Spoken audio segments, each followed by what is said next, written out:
महाभारत काल में कौरवों से पांडवों ने जो 5 गांव मांगे थे उनमें से एक है सोनीपत और आज हम सोनीपत में ही मौजूद हैं। नमस्कार, ये है हमारा हरियाणा में आप सभी का स्वागत है। आपके साथ मैं हूं रीना झा।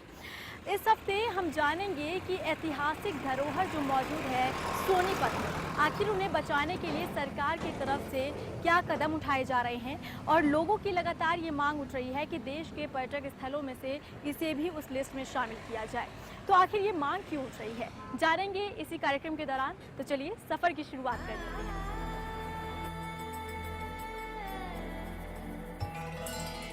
ये है खीजर मकबरा।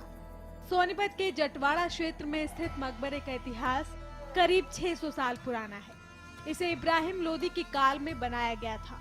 प्रवेश द्वार पर अरबी भाषा में लिखा गया है कि प्रथम दरवाजा 7 सितंबर 1522 और दूसरा दरवाजा 19 मई 1524 में बनवाया गया था। स्थानीय महिलाओं के मुताबिक ये पर्यटन के लिए बेहतर है और इसे और बेहतर किया जा सकता है। मैच लेकर आवा कोई अपनी मैच छोड़ना आवा कोई हूँ आज घूमन के मारे हूँ आज घूमन के मारे। यही पास से आए हैं आप लोग? हाँ यहाँ चितवाड़े के हलवे दौरे थे। तो जब से आप लोगों ने इसे देखा मकबरे को, तब से मतलब साफ सफाई का काम जो है वो ज्यादा हुआ है या पहले सफाई ज्यादा थी? और पहले पार्क नहीं था। अच्छा, पहले नहीं था। पहले सफाई नहीं थी। 10-12 साल से ही हुआ है पार्क बस। अच्छा, पहले तो यहाँ गोबरों के पारे वगैरह पकते थे, भैंस बैठती थी बांटने के लिए।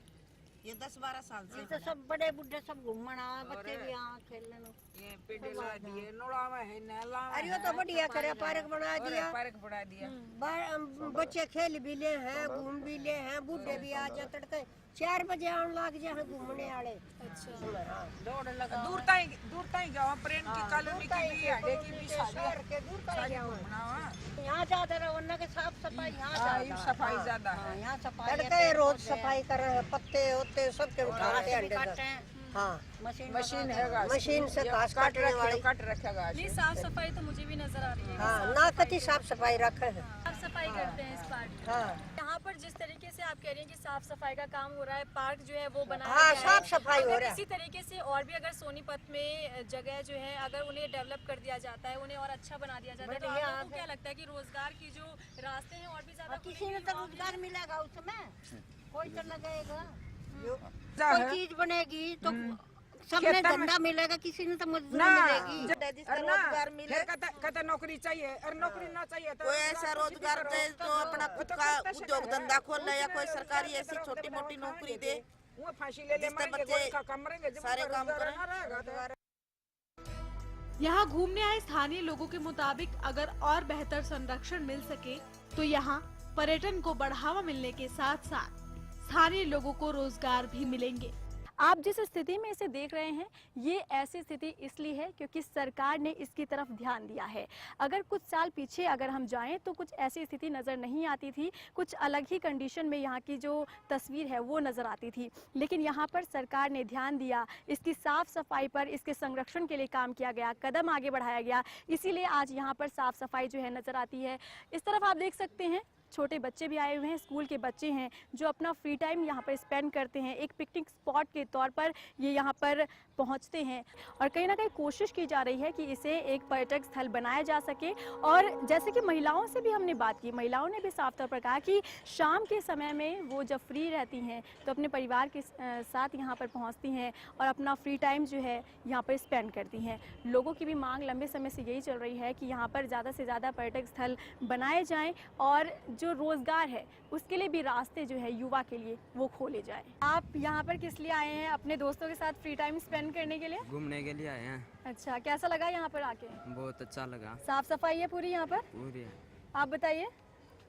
यहाँ मेरे फ्रेंड के साथ यहाँ घूमना बहुत अच्छा लगता है और भी वक्त बिताने का यहाँ बहुत ही अच्छा है सिस्टम यहाँ का। यहाँ सोनीपत जटवाड़े का स्थायी निवासी हूँ और 1334 ईस्वी में इब्न बतूता जो एक यात्री था जिसने उत्तर भारत का यात्रा किया था, तो उसने भी अपनी एक पुस्तक लिखा था और इस स्थान का जिक्र जो है उस पुस्तक में किया था कि यहाँ पर पहले ये मकबरा नहीं बना हुआ था और यहाँ पर साधु संत बैठते थे।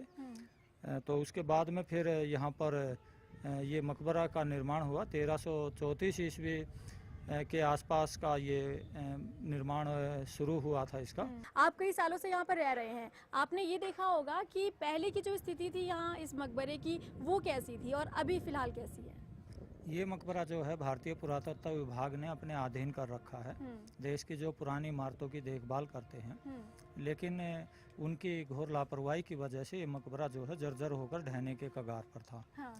और यहाँ पर ना कोई गार्डन था और इसके आगे गंदा पानी बहता था। अगर इसकी बात करें हम 1999 बरस 2000 की, इस मकबरे का जीर्णोद्धार करवाया भारतीय पुरातत्व विभाग के माध्यम से और गार्डन का निर्माण जो है बहुत सुंदर तरीके से करवाया। यहाँ पर लोगों ने इस स्थान पर अवैध कब्जे भी कर रखे थे, जिनको भी खाली कराया।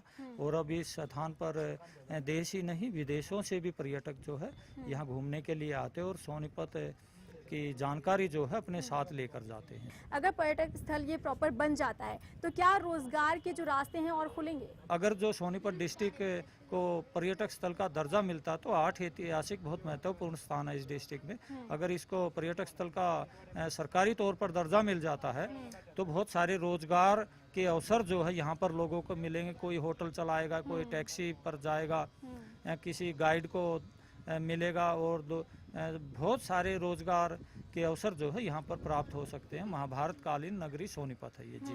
तो वाकई ऐसी मांगे भी लोगों की उठ रही है लगातार, जिस पर सरकार भी ध्यान देने की कोशिश कर रही है। और जैसा कि यहाँ के जो लोग पहुँच रहे हैं उनसे भी हम बातचीत कर रहे हैं, उनका भी यही मानना है कि अगर पर्यटक स्थल यहाँ पर इसे घोषित कर दिया जाता है तो रोजगार के जो रास्ते हैं वो जल्द से जल्द खुल सकते हैं। हमारा लक्ष्य ऐतिहासिक धरोहरों की मौजूदा स्थिति को देखने और उनकी स्थिति समझने का है। इस खंडर में तब्दील हो चुकी गुंबद का नाम डाक बंगला है।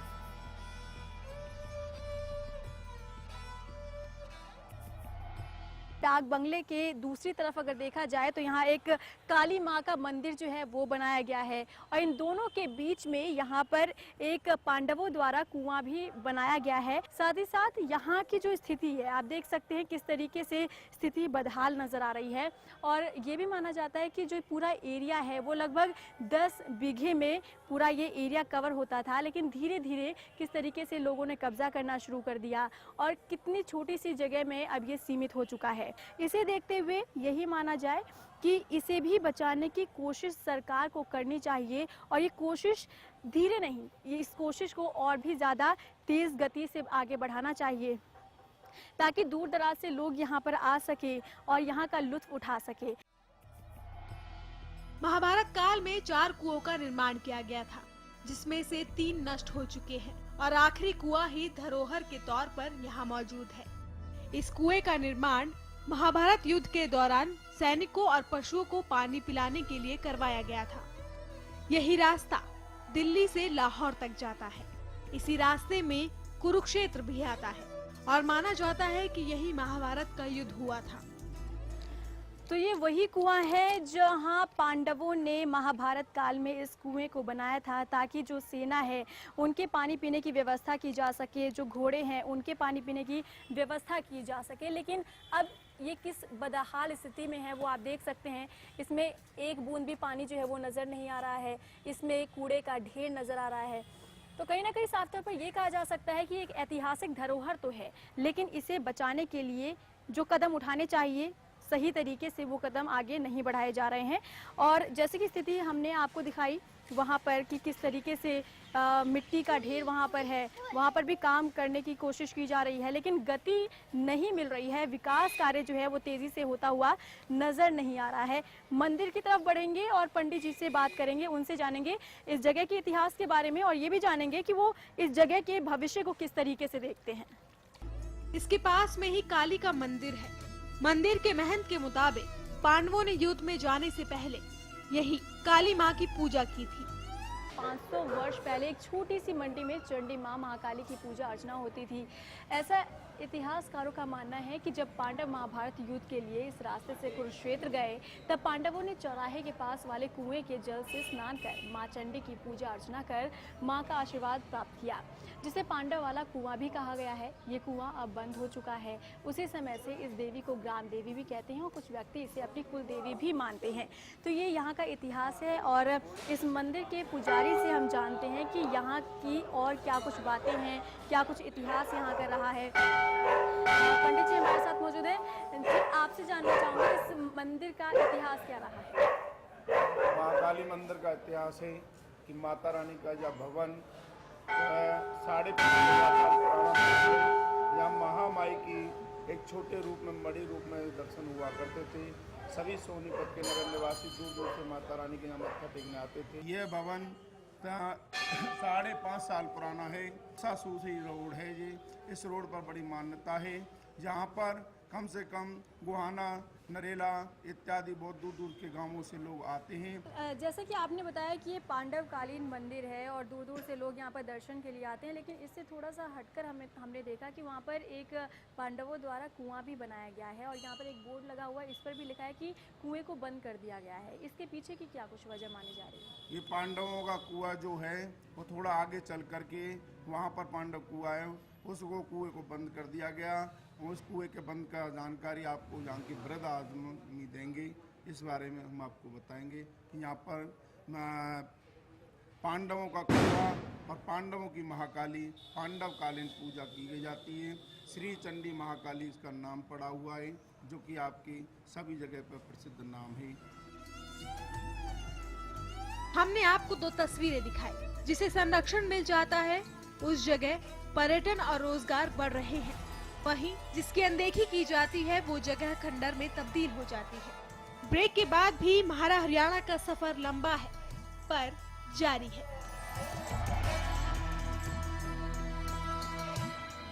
क्या आपका पशु बार बार फूल दिखाता है और बार बार फिर रहा है? इसका मतलब है कि उसका गर्भाशय कमजोर है। इसके लिए अपने पशु को दें गोधन आयुर्वेदिक औषधि, जिसमें है अबरक, लौह व वंग भस्म, जो दे आपके पशु के गर्भाशय को ताकत, जिससे पशु में फूल या पाछा दिखाने की समस्या दूर होती है और पशु स्वस्थ बच्चे को जन्म देता है। गोधन का पूरा कोर्स, एक विश्वसनीय औषधि। सरकारी नौकरी मिलती नहीं या आप लेते नहीं। बेरोजगार रहने के 2 कारण हैं, या तो आप कोशिश नहीं कर रहे या आपकी दिशा गलत है। सरकारी नौकरी कैसे पाई जा सकती है? देखिए हमारा खास कार्यक्रम कैसे पाएं सरकारी नौकरी, हर रोज दोपहर 2:30 बजे।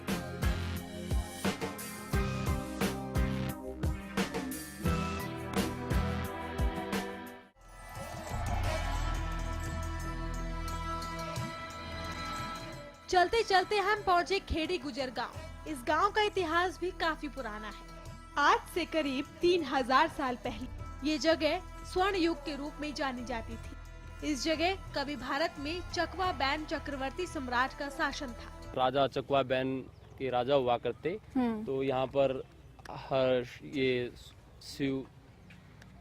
शिवरात्रि को और अभी नवंबर में जैसे कार्तिक की पूर्णमासी को यहाँ पर मेला लगता है। अच्छा। उस समय यहाँ पे बाहरी दंगल लगता है, जिसको इनामी कुश्ती के नाम से, दंगल के नाम से जाना जाता है। अच्छा। तो जो चकवा बैन के राजा हुआ करते थे, इस टीले के ऊपर यहाँ बैठ के अच्छा, वो देखा करते। हाँ, और यहाँ पर साइडों में सारे गांव, पूरा ग्रामवासी यहाँ पर बैठते थे। अच्छा। और ये बीच में ये स्थान है जो गुलाई में दिख रहा आपको, गोलाकार में, यहाँ पर एक मतलब प्लेटफॉर्म होता था। यहाँ पर वो कुश्ती करते थे। प्लेटफॉर्म के ऊपर यहाँ पे सभी कुश्ती करते थे पहलवान। अच्छा। और यहाँ पर सभी साइडों में और इधर इर्द गिर्द सभी बैठ के ग्रामवासी अच्छा अपना देखा करते थे। तो क्या ये सिलसिला अभी भी जारी है? ये अभी भी जारी है। अभी हमारे ये नवंबर के अंदर 25 नवंबर को कुश्ती का दंगल फिर यहाँ पे आयोजन किया जा रहा है दोबारा से। यहाँ की जो स्थिति मुझे नजर आ रही है, क्या इसी स्थिति में वो यहाँ पर दंगल जो होता है वो यहाँ पर कराया जाता है और लोग आते हैं और कुश्ती कराई जाती है और लोग आकर देखते हैं, या साफ सफाई होती है और सही ढंग से यहाँ पर जो व्यवस्था है वो की जाती है? जैसा कि देख रहे हैं आप, सभी ग्रामवासी यहाँ पर आकर अपने हाथों से इसकी दंगल की सफाई करते हैं। अच्छा। कमेटी वाले लग के, पुजारी, ग्रामवासी, सभी ग्रामवासी लग के इसकी सफाई करते हैं। प्रशासन ने अभी पहले से तो अभी कुछ इसमें सहयोग नहीं दे रहे, देख नहीं रहे आज जाकर। जैसे आप लोगों के सहयोग से अब देखा जाएगा, इसको आगे तक हमारी बात पहुंचती है। तो जैसे ही कि इसका सहयोग, आप लोगों का सहयोग मिले तो इसका सुधार हो सके। और एक तो जैसे स्टेडियम आकार होता है, जैसे यू आकार में हमारा ये पहले से मैदान बना हुआ है, तो इसके साफ सफाई हो के पानी, जैसे पानी भर जाता है इसके अंदर, एक तो पानी की निकासी हो जाए, क्योंकि बरसात के समय में तो पूरा पानी जो है यहाँ पे भर जाता होगा। तो पानी भर जाता है इसके अंदर, पानी की निकासी नहीं हो पाती है। तो इस एक तो पानी की निकासी हो जाए और इसका एक प्लेटफॉर्म बन जाए अपना साइड से, ताकि बैठने की स्टेज बन जाए। हमारे आए हुए मुख्य अतिथि हैं वो वहाँ पर बैठ के इसको दंगल का संचालन कर सकें, देख सकें। ग्राम वासियों के लिए अच्छे से बैठने की सीटिंग हो जाए तो अच्छा रहेगा वो। अगर यहाँ पर पर्यटक स्थल इसे बना दिया जाता है तो क्या रोजगार के रास्ते खुलेंगे आगे? हाँ जी, खुल जाएंगे, रोजगार के रास्ते खुल जाएंगे। और जो सतकुमा मंदिर है, यहाँ की पुरानी ऐतिहासिक धरोहर है, हम चाहते हैं कि सरकार से इसकी कुछ मदद मिल जाए और इसका कुछ सुधार हो जाए। उनका सामान बिकेगा, लोगों को सामान मिलेगा, उनका भी गुजारा हो जाएगा और आने वालों को भी अच्छा लगेगा। इस गांव में ये है सतखुम्बा धाम। बदहाली का आलम यहाँ भी देखने के लिए मिला। ये यहाँ पर किला गर्क हो गया था उस समय। अच्छा। तो ये खुदाई हुई थी यहाँ पर जी। उसी समय ये शिलाएं भी यहाँ से निकलेगी, ये स्तंभ, ये चकवा बैन की राजधानी के अंदर जो उसमें से ये चीजें निकलती हैं। कुछ समय पहले निकले थे, ये 4 स्तंभ हैं। तो ये उस समय निकले थे, इनको फिर यहीं पे मंदिर में लगवा दिया था। अच्छा। हाँ जी। और इधर ये शंकर भगवान जी का मंदिर है जो हजारों साल पुराना, प्राचीन, जिसको कहा जाता है सबसे प्राचीन मंदिर जो है शंकर जी का यही है। लगभग हजारों साल पुराना मंदिर है ये, जिसका अभी सौंदर्यीकरण के लिए काम चल रहा है। भगवान जी की युगल छवि की तस्वीरें दर्शाती हैं। उनको चंडीगढ़ से पुरातत्व विभाग वाले आए थे। अच्छा। म्यूजियम में ले गए उनको लगाने के लिए। वो यहाँ से प्राप्त कर ली उन्होंने। तो देख सकते हैं आगे यहाँ पे बढ़ के चलिए। यहाँ पर अच्छा। जिनको अभी कुछ समय के लिए इधर स्थापित किया गया है। तो अभी जैसे ही पूरी समाधि तैयार हो जाएगी, अच्छा, दोबारा से बाबा को वहीं पे स्थापित कर दी जाएगी। यहाँ पर सौंदर्यीकरण का जो काम है वो चल रहा है, इसे और भी डेवलप करने की कोशिश की जा रही है। और ये भी माना जाता है कि लोगों की श्रद्धा जो है इस मंदिर से जुड़ी हुई है। दूर दूर से लोग यहाँ पर दर्शन के लिए आते हैं, लेकिन कोशिश यहाँ लगातार यही की जा रही है कि जो एक प्राचीन धरोहर है उसे बचाया जा सके, उसके संरक्षण के लिए लगातार काम जो है वो जारी है। ये है गुरु गोरखनाथ का धुना। माना जाता है कि धुना गोरखनाथ द्वारा लगाया गया था और यहाँ पर तपस्या की। इतने साल गुजर जाने के बाद भी प्राचीन धुना गोरड़ गांव में मौजूद है। गांव वालों ने इसका विकास किया। अच्छा। जब नगरी बसी उससे उन्होंने जब ये कुएं बनाई थी, जैसे पानी तो हर एक न चाहिएगा, कोई भी जीव होगा, तो उन्होंने जब ये कुएं बनाई थी, जब से ये कुएं है। अच्छा। इसको ये एक धरोहर मानो। अच्छा। इसको अब जरूरत भी नहीं पानी की, फिर भी इसको हमने बड़े संरक्षण के लिए बड़े संभाल कर।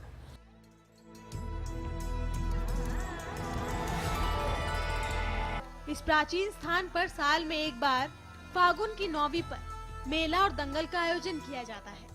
गुरु गोरखनाथ जी ने यहाँ तपस्या की। ये उस टाइम यहाँ जंगल था, उसके बाद यहाँ जो है नगरी बस गई। गोरखनाथ के नाम से ही गांव का नाम गोरड़ रखा गया। और जब से यहाँ बहुत ज्यादा आस्था हो रही है, दूर दूर से लोग आते हैं, यूपी से भी, पंजाब से भी, हरियाणा से भी। जुगर हरियाणा से तो सभी आते ही हैं। बहुत बड़ा मेला लगता है गुरु गोरखनाथ नवमी के उपलक्ष्य में, और पूरे गांव की इतनी श्रद्धा है। अगर सरकार की बात की जाए तो सरकार से क्या अब तक कोई सहयोग मिला है? सरकार तो मंदिर में यूँ कहती है, मंदिरों में सहयोग नहीं करते। और वो कहते हैं शमशान भूमि में तो 4 दीवारी कर देते हैं, लेकिन मंदिर को पता नहीं क्यों नहीं मानते। पुराने हिंदू है, मुसलमान है, पता नहीं क्या है, मंदिरों में कहीं भी सहयोग नहीं करते। अच्छा। मंदिर से क्यों कटते हैं पता नहीं। सरकार काम काफी ज्यादा करवाया गया है, तो ये किसके सहयोग से? गांव का बहुत सहयोग है। गांव का हर बच्चा, बूढ़ा, कोई भी है, चाहे यहाँ का रिश्तेदार हो, वो भी सहयोग करता है। गांव इतना सहयोग करता है कि मैं करता करता काम भूल जाऊँ, लेकिन पैसा खत्म नहीं होने देता गाँव। इतना तो साफ है कि जिस धरोहर के संरक्षण के लिए सरकार को काम करना चाहिए, वो काम कहीं नजर नहीं आया। अपने सफर के अंतिम पड़ाव पर हम पहुंचे नहाड़ी गांव के शंभुनाथ धाम में। इस जगह राजा पूर्णमल ने तपस्या की थी। ये जगह सोनीपत के ऐतिहासिक स्थानों में महत्वपूर्ण जगह रखती है। यहाँ पर एक ऐतिहासिक धरोहर इसे माना जाता है। इसके संरक्षण के लिए, इसके बचाव के लिए किस तरीके से काम किया जा रहा है? ऐसा है मैडम, यहाँ पे राजा पूर्णमल ने तपस्या की। उसके बाद में काफी बड़े संत महात्मा यहाँ बैठते हैं। बाबा कूड़ेनाथ हैं, बाबा करमवीर नाथ हैं, और काफी मान्यता है यहाँ कई गांवों की मानता है, यहाँ बड़े बड़े मेले दंगल होते हैं, लेकिन हम गांव वालों की तरफ से ही अपना मिलजुल के करते हैं जो भी कुछ करते हैं। बाकी किसी सरकार और किसी मंत्री एमएलए की तरफ से हमारे को कभी भी ना इस प्राचीन मतलब स्थान को कभी सहयोग किसी तरह का मिला है आज तक। तो ये है जी। अच्छा, तो आप क्या अपील करना चाहते हैं सरकार से, कैसी मदद आप चाहते हैं कि यहाँ की व्यवस्थाओं को बदलने के लिए, यहाँ के सौंदर्यीकरण के लिए किस तरीके से और काम किया जाए, और सरकार से क्या कुछ आपकी अपील रहेगी? ऐसा जी जैसे बिजली का है, पानी का है, यहाँ जैसे संत महात्मा बैठे हैं, 24 घंटे की बिजली होनी चाहिए इनके पास। ठीक है, ये तपस्या करते हैं, यहाँ लाखों लोग आते हैं, मेले भरते हैं बहुत बड़े बड़े। अच्छा। लेकिन सरकार की तरफ से कोई फैसिलिटी नहीं है, कच्चे रास्ते हैं चारों तरफ, वही पुराना जैसे सब कुछ बदल गया, लेकिन ये जगह वैसे ही है। अच्छा। ये तालाब सामने पड़ा, इतना सुंदर तालाब है, इसकी साफ सफाई हो जाए, चारों तरफ से ये पक्का हो जाए, तो ये अपना जो प्राचीन स्थान है इसकी शोभा और बढ़ जाएगी। राजा पूर्णमल के यहाँ तपस्या करते थे, राजा पूर्णमल यहाँ बैठे थे, उनकी तपस्या से ये सारा चल रहा है, लेकिन सरकार का हमारी तरफ और इस स्थान के तरफ में ये शिवलिंग मिला था। तो जितना भी विकास नजर आ रहा है मंदिर की तरफ, तो ये विकास किसकी तरफ से करवाया गया है? ये विकास गांव वाले मिलजुल के कर लेते हैं, अपने खेती बाड़ी करते हैं, मजदूर आदमी होते हैं। अच्छा। मतलब थोड़ा बहुत सब अपना सहयोग करके अपने कर लेते हैं। इस तालाब में ये देखो शिवलिंग इस तालाब में निकला है, ये इतनी बड़ी मानता है ये यहाँ पे, मतलब हम तो इसको साक्षात भगवान शिव जी भोलेगी वो मानते हैं। तो क्या आपको उम्मीद है कि अब सरकार कुछ इसके लिए आगे कदम बढ़ाएगी? कोई उम्मीद नहीं है जी। आज तक अगर आज तक नहीं किया, हमारे दादा यहाँ देखते आए, नहीं सरकार बदली है तो कहीं ना कहीं उम्मीदें भी आपकी सरकार बदली है, तो सरकार 1-1.5 साल हो गया सरकार बदली ना, आज तक तो कोई आप आए हो कुएं है नहीं, कुएं में से पानी निकाल के ये मतलब यहाँ पे जितनी संगत आती है, जितने मेले में मतलब लोग आते हैं, हजारों की संख्या में आते हैं, सब इसी से काम चलाते हैं, यहाँ कोई खास फैसिलिटी नहीं। अच्छा। पानी की कुआं ये? हाँ ये कुआं है जी, बंद कर रखा है। अच्छा। ढक के रख रखा है भाई, इसे ये पानी इसी में से मतलब निकालना हो तब अपना कर ले, ढक के रख रखा है। ये देखो।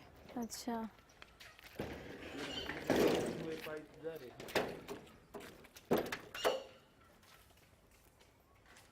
सरकार का और कहीं बाद में ध्यान होना चाहिए। हमारा तो ये कहना है कि गांव में बाद में ध्यान दे, लेकिन इस पवित्र स्थान को सबसे पहले ध्यान दे। हमारा तो ये धैर्य है जी, और इसकी तरफ ध्यान है नहीं सरकार का, कोई भी किसी भी सरकार का भी नहीं है ऐसे। तो यानी साफ तौर पर कहा जा सकता है कि ये भी एक ऐतिहासिक धरोहर है जिसे बचाकर रखना चाहिए आगे जनरेशन के लिए। लेकिन यहाँ पर जिस तरीके से देखने के लिए मिल रहा है, एक पुराना तालाब है इस तरफ, लेकिन वो भी उसमें भी गंदगी का अंबार लगा हुआ है। यहाँ पर एक कुआं बनाया गया था, लेकिन यहाँ पर भी इसे ढक कर रखा गया है क्योंकि इसमें गंदगी है। इसे बचाने की कोशिश की जा रही है गांव वालों की तरफ से, लेकिन सरकार और प्रशासन की तरफ से एक बार फिर से अनदेखी का शिकार जो है ये धरोहर हो रहा है। तो कोशिश हमारी भी यही है कि ये जो रिपोर्ट है वो सरकार तक जाए और सरकार कहीं ना कहीं इस पर ध्यान दे।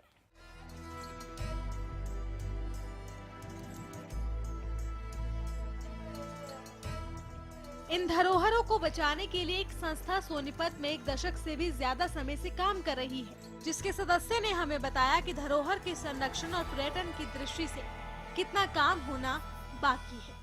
हरियाणा में कई धरोहर है और सोनीपत में हम पहुंचे हुए हैं जहां पर कई ऐतिहासिक धरोहर है, लेकिन इसे सरकार को चाहिए कि बचाने की कोशिश करनी चाहिए, लेकिन ऐसा कुछ नजर नहीं आता। हाँ बिल्कुल मैडम जी, हरियाणा सरकार कोई भी पर्यटन स्थलों की तरफ से, प्राचीन ऐतिहासिक स्थलों की तरफ कोई ध्यान नहीं दे रही।